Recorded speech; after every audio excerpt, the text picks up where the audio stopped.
De volta com Beatriz Moura, coordenadora de engenharia do Sistema Globo de Rádio, descrevendo o caso de aplicações do áudio sobre IP no rádio. Bia? Algumas facilidades que o áudio IP possibilita para a gente, nós usamos, tá? Troca de estúdio com um clique. A gente já fez isso várias vezes. No início era um medo para você que está, nossa, será que isso vai dar certo? No início a gente tinha muito receio, né, de trocar o estúdio apertando um botão. A gente, meu Deus, será que os operadores vão entender? Será que vão esbarrar? Mas hoje funciona muito bem. A gente já teve muitos casos de precisar trocar um estúdio em menos de 1 minuto, sem que o áudio sofresse nenhuma perda, ou seja, o ouvinte não percebeu nada. A gente já estava no outro estúdio com tudo funcionando, tudo carregado, e bastou um clique para que ele continuasse a programação, continuasse operando sem problemas.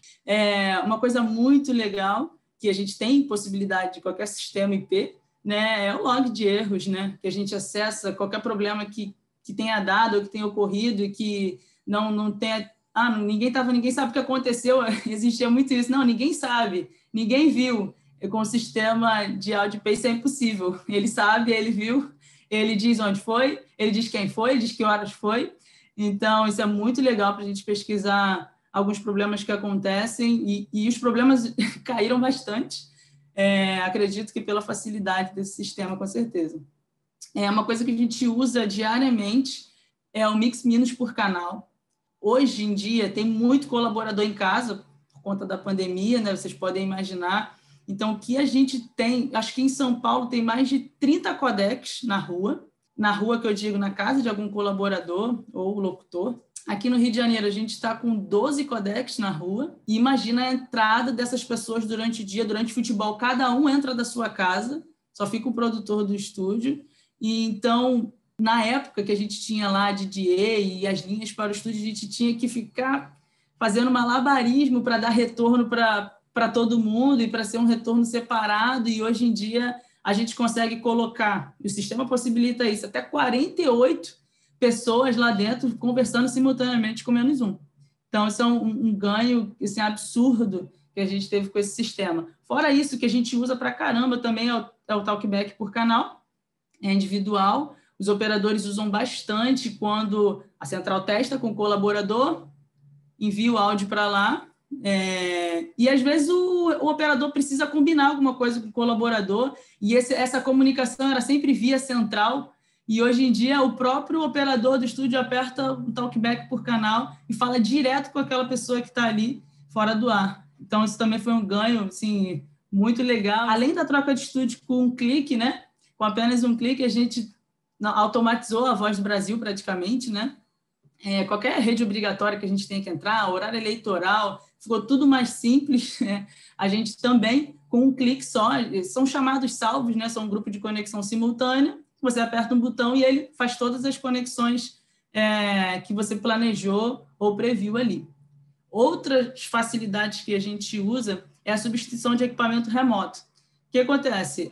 O híbrido do estúdio da CBN parou. Nós temos híbridos na central técnica, e aí a gente joga a linha, joga o telefone, joga o híbrido por o estúdio, sem precisar acessar o estúdio, sem precisar fazer uma substituição no mesmo momento, né? Trocar equipamento ou trocar estúdio por isso. Então, já aconteceu da gente precisar trocar o processador de efeito do estúdio sem acessar o estúdio. Da central técnica a gente fez isso. Já aconteceu de a gente precisar trocar um híbrido e a gente não precisou acessar o estúdio no momento para fazer essa troca. A gente simplesmente também temos já essas conexões já salvas, então a gente só apertou um botão e o estúdio continuou com o telefone, continuou com o processador sem problema algum e numa velocidade absurda a gente conseguiu resolver esse problema. Assim, às vezes tem 10 pessoas conectadas simultaneamente com a gente e como algumas pessoas delas, alguns colaboradores têm horários marcados, têm a agenda certinha, isso a gente consegue fazer com agenda, né? Então, se a sua emissora tem a agenda bem certinha, é possível que você faça, que você automatize alguns processos, sem que alguém precise dar um clique, né? Porque ali, antes eu falei que a gente faz algumas coisas com um clique, mas esse sistema possibilita que você faça todas essas coisas sem dar nenhum clique.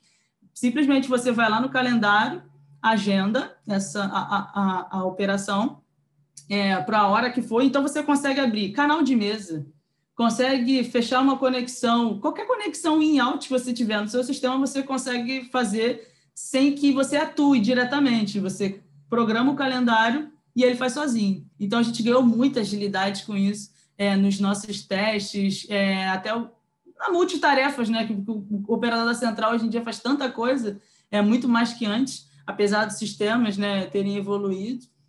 Mas esse recurso ajuda muito para que ele continue sendo multitarefas para a gente e diminuindo o tempo de resposta do operador.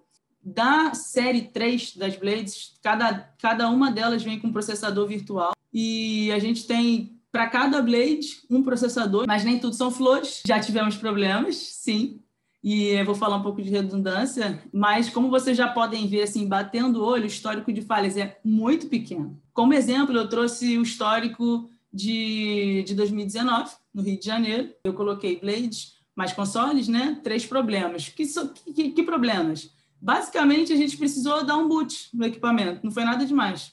Então, assim, para essas falhas que aconteceram no Rio de Janeiro ano passado, eu coloquei um radar aí para vocês terem uma ideia, a gente tem quase 98% de disponibilidade, a gente praticamente não teve problemas com esse sistema. Então, por isso que eu falei que a gente tem dois tipos de abordagem que atendem o nosso sistema de maneira robusta.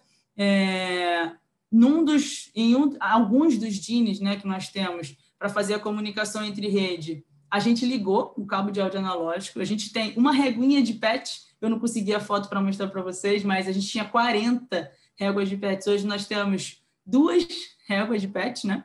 Numa régua de PET a gente tem, sim, esse codec, independente da rede, então a gente utiliza a entrada e saída de áudio analógica desse codec, e caso seja necessário, a gente consegue, e também os nossos processadores que enviam áudio para os nossos transmissores também estão ligados de maneira analógica, também tem essa abordagem via régua de PET. Então, se a gente precisar colocar um áudio no ar, eu simplesmente, na CBN, eu recebo áudio de qualquer regional, que 90% da programação da CBN é em rede, então eu consigo pegar esse áudio de qualquer outra regional e colocar no ar, então eu não fico fora do ar. E na Globo, a nossa abordagem é diferente, como a Globo agora é uma rádio musical, somente Rio, a gente tem na central técnica, um dos computadores, a gente tem uma placa de áudio analógica e, se necessário, a gente pode colocar esse computador, a programação da rádio no momento, no ar, de maneira ele fecha direto para o nosso processador, se necessário,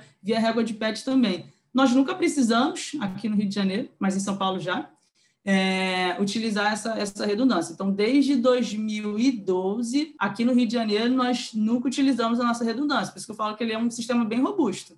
Então, assim, considero que vale a pena, só tomar cuidado na atualização, de repente fazer uma atualização aí num lab, né, num ambiente menor, para testar isso antes, que é uma primícia nossa agora, tá? Queria agradecer o convite da SET, do Marco. Obrigado, Bia, pela participação, e com isso nós encerramos mais um módulo dessa série Áudio sobre IP e Workflow no Rádio.